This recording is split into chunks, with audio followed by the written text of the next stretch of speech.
Hello and good evening. I'm Melissa Idris. And I'm Sharad Kuttan. Welcome to Consider This. This is the show where we want you to consider and then reconsider what you know of the news of the day. 6 civil society organizations have called on Malaysians to vote in the next general elections based on parties and politicians' commitment to 5 key issues in what they've outlined as the People's Agenda. But will a list of priorities for good governance stop voters from being swayed by appeals to race, religion, and populist measures? Tonight, we'll speak to 3 out of the 6 co-sponsors of the People's Agenda. Let's begin with our first guest tonight, Anil Neto. He's the president of Aliran Kesedaran Negara, Aliran for short. Anil, can you maybe begin our conversation tonight by telling us what prompted the need for the People's Agenda? Thank you, Sharad and Melissa. Actually, it all started with Aliran inviting Professor Jomo for a talk, and Jomo spelled out to us the indicators in the Malaysian economy at the moment. And what we learned from his talk was that there was some serious structural problems in the Malaysian economy, and one of the key things that he mentioned was that the intra-ethnic, it was not so much the inter-ethnic differences, inequalities, but it's now more the intra-ethnic problems. And this is also partly due to the nature of the Malaysian economy. Although the service sector has increased in its percentage of the economy, but the promise of advancement in the service sectors has not materialized, and what we have now is an over-reliance on cheap labor. So we felt at the Aliran review after that, we felt that we need to come up with a different policy agenda for the parties to take on in their campaigning. And this prompted us to come up with what kind of slogan or messaging we should have for the election. And we came up with the slogan, Reclaim Our Nation, People First, Democracy Now. And we thought that it would also be good to have. Sorry. Yeah, if I could just jump in there and ask you about this use of the people, right? The rakyat. This is something that a lot of groups claim to do. They speak on behalf of the larger community, but there are many, I'm sure, detractors, out there who will say, well, actually, there's a handful of, NGOs, whereas most political parties actually represent many more people and can lay claim to that role, that they have, the people's interests at heart more than a group of NGOs. How would you respond to that? I take your point, Sharad. That's a good question.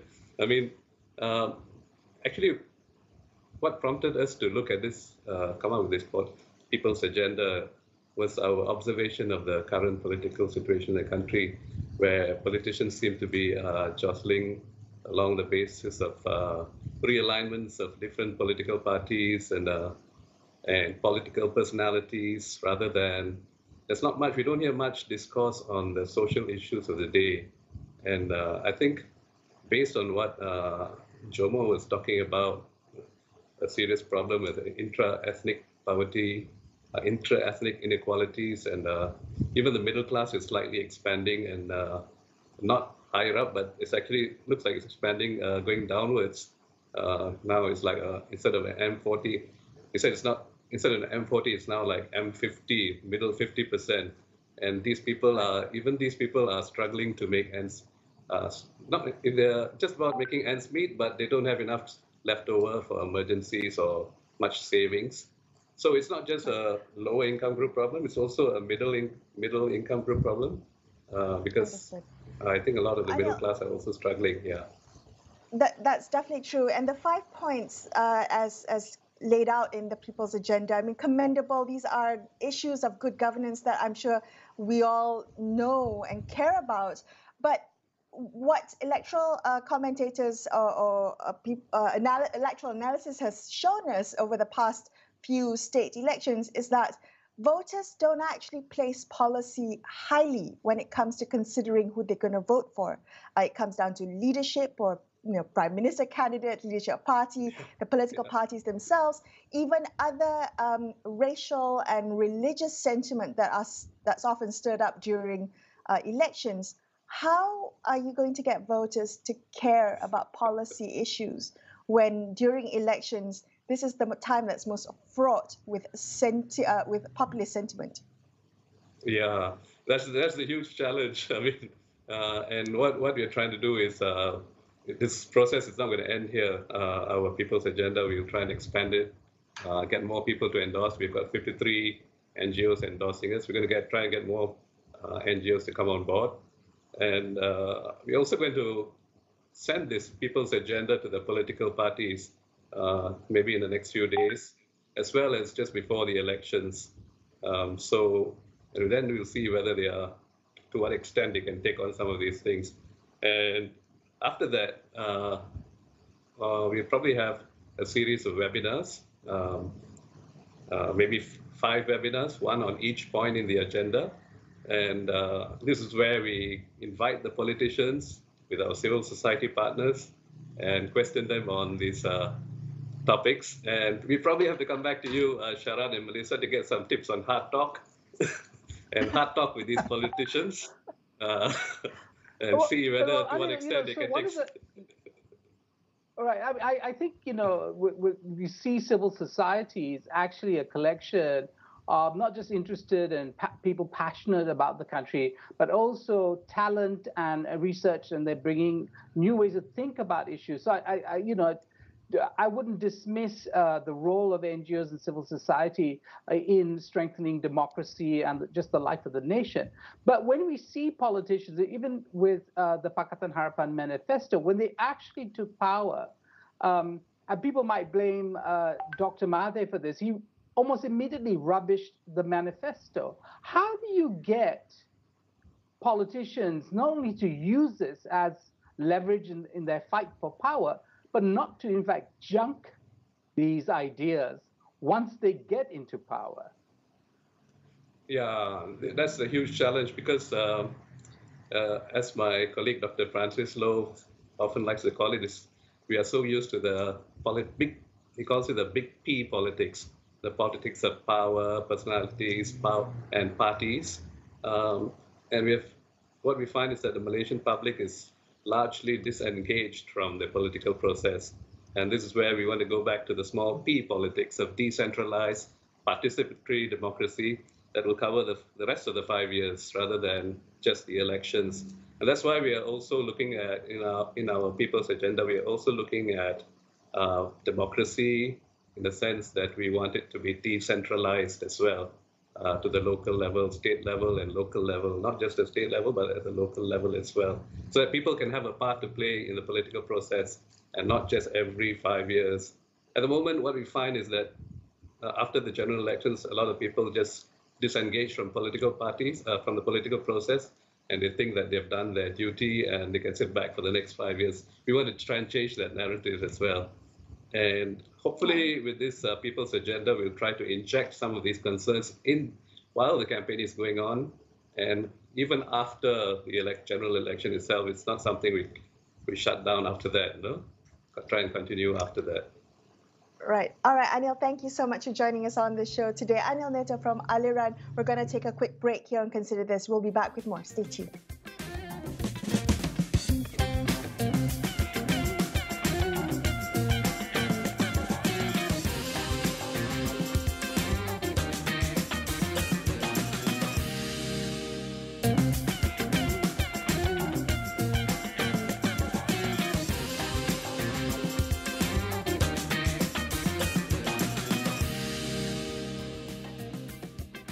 Hi, you're watching Consider This. I'm Melissa Idris. With me is Sharad Kuttan.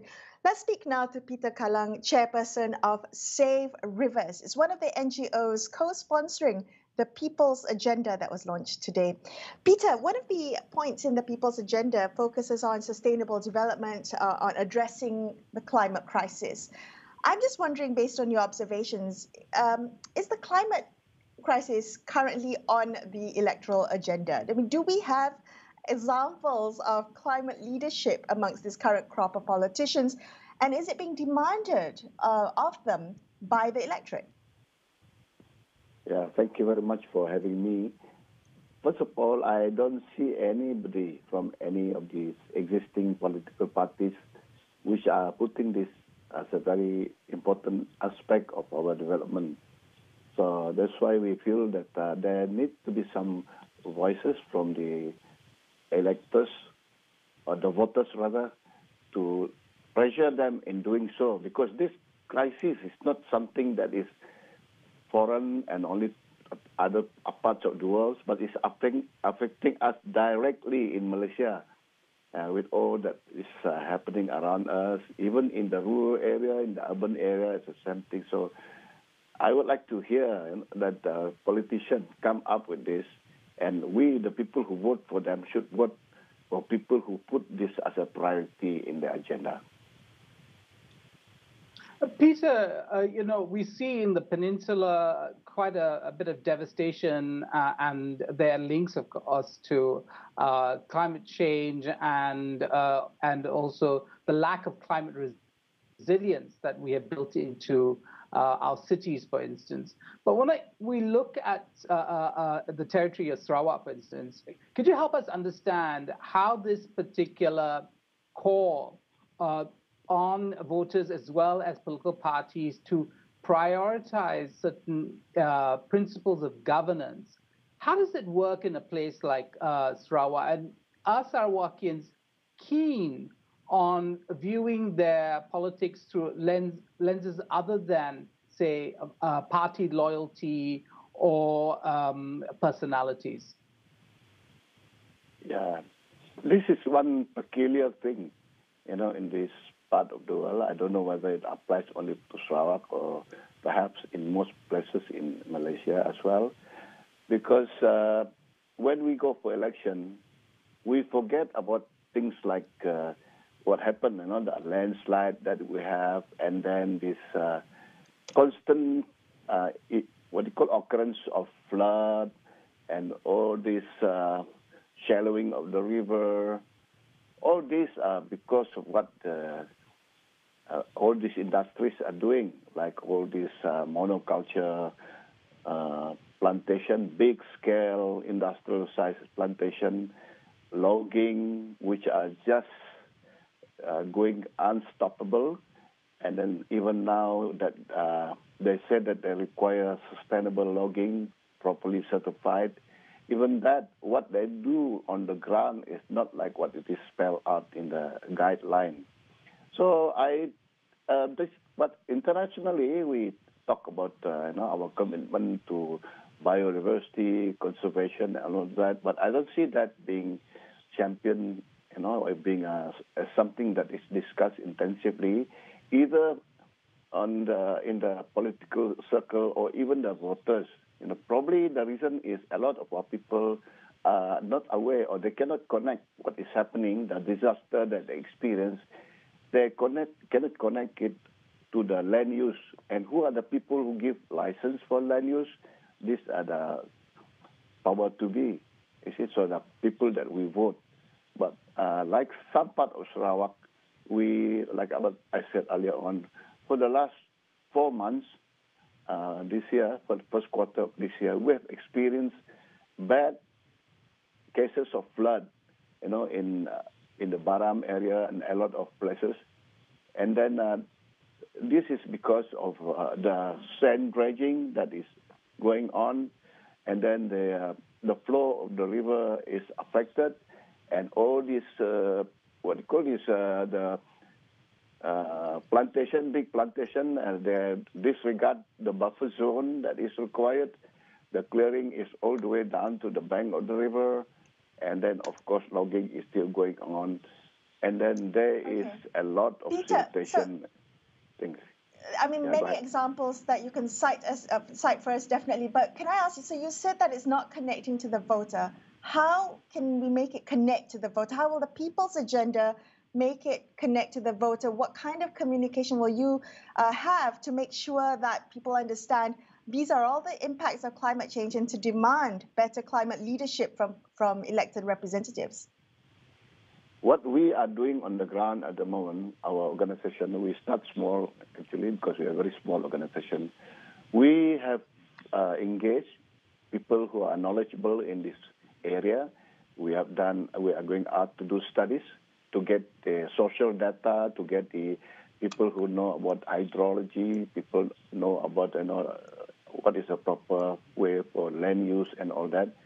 We hope that we can prove this. This is the cause of all the things that we have. And then we are looking at the rainfall because like in Sarawak, a lot, in my area, for example, in northern part of Sarawak, it records the highest rainfall compared to all other parts of Malaysia. So this double with the facts that we are of the way of the land use and all that.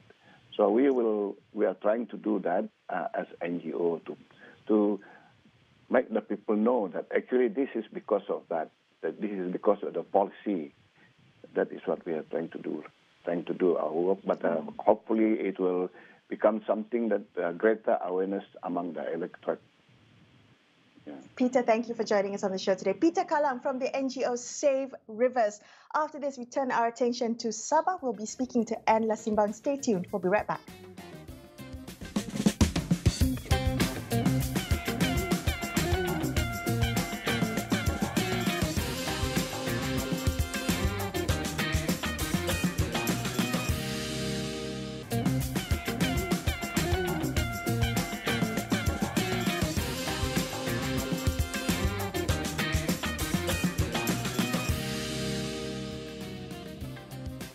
Hi, thanks for staying with Shrad and I on Consider This. Let's continue our discussion about the People's Agenda, which was launched today by 6 civil society groups.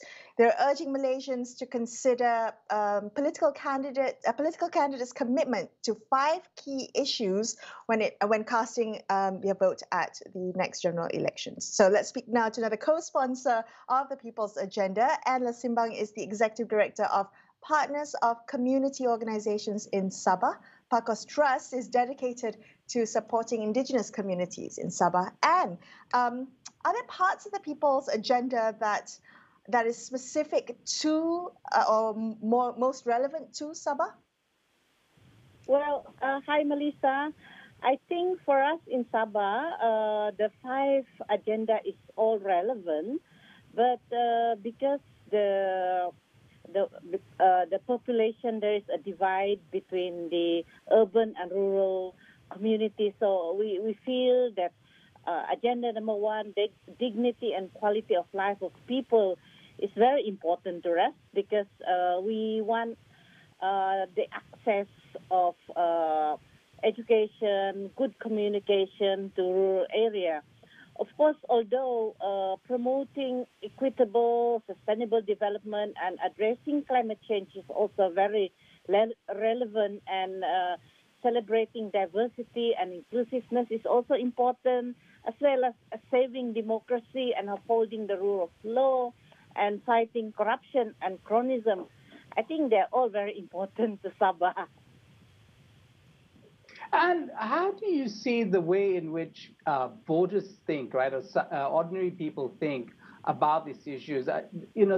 Everything that's in the People's Manifesto, I think almost every politician in Malaysia would sign up to at least give lip service to. And that, I wonder, it will be part of the problem. Everybody will say they are going to fight corruption, but then they might not actually do that when they're in power. So how do people make a judgment on who's going to be sincerely supporting these values and these objectives versus somebody who is just using it to fish for votes, but will junk it as soon as they get into power?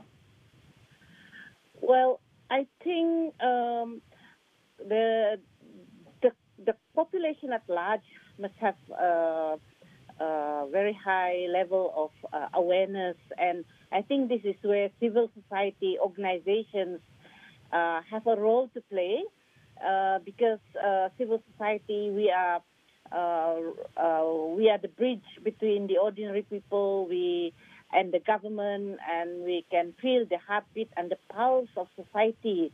And for us, I think it's important to bring this up and to ensure, to keep up our voice and ensure that we continue to highlight and advocate for issues like this. For me, this is one way the civil society must play their role. That's why today we decided to launch the People's Agenda. Otherwise, if we just keep quiet, we don't do anything, although at times we feel that it's quite difficult, but we must not give up hope, and we must continue this advocacy and continue to work with people, continue to bring that awareness among the general public.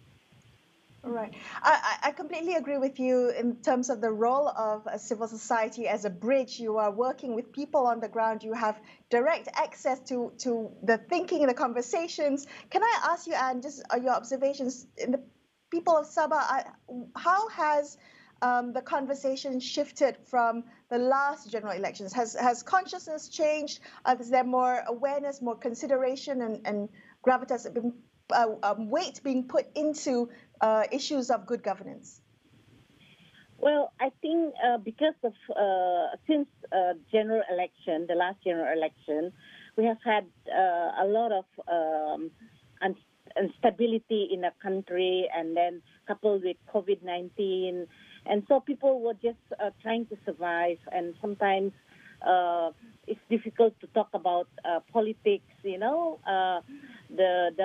importance of day-to-day life survival was more important. But I feel I can only speak for my organization, because we feel that despite all this, we need to do something. We need to continue to move. So here in Sabah, we have tried to work more on gender inclusiveness and building leadership among women, so that more women can participate, and we need to enable more women's groups to be formed. And since the last general election, we have even formed a group called POWER.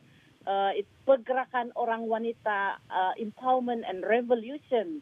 Very big name, but we try to encourage women to be involved in leadership, participate in training, so that we can take up leadership not just at different levels, but from the grassroots right up to maybe even prepare women to stand up and be candidates for election, so that we have more quality leaders, I feel, and so that women may just not just be numbers, but we want women, if they are chosen to be leaders, to have that capacity to lead. And so those are things that we have been trying, despite the, since the last general election, it has been quite difficult, actually.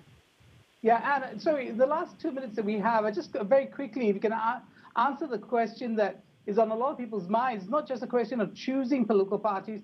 There will be many people who will sit the next general election out. They just don't want to participate, either out of cynicism or indifference to, they don't feel that the political process actually changes their lives. What would you say to people who don't want to participate in the next general election?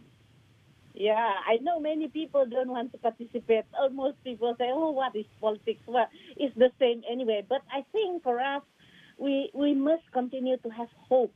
We must continue to see that we have a role to play in making a difference in our country, in contributing to our country, giving that voice. So I think whatever it is, we must continue to bring that light to people, especially the voiceless. They will not speak up. And so I think for me, I would really like to encourage, especially those who have just gotten 18, to check that they can vote and be a voice.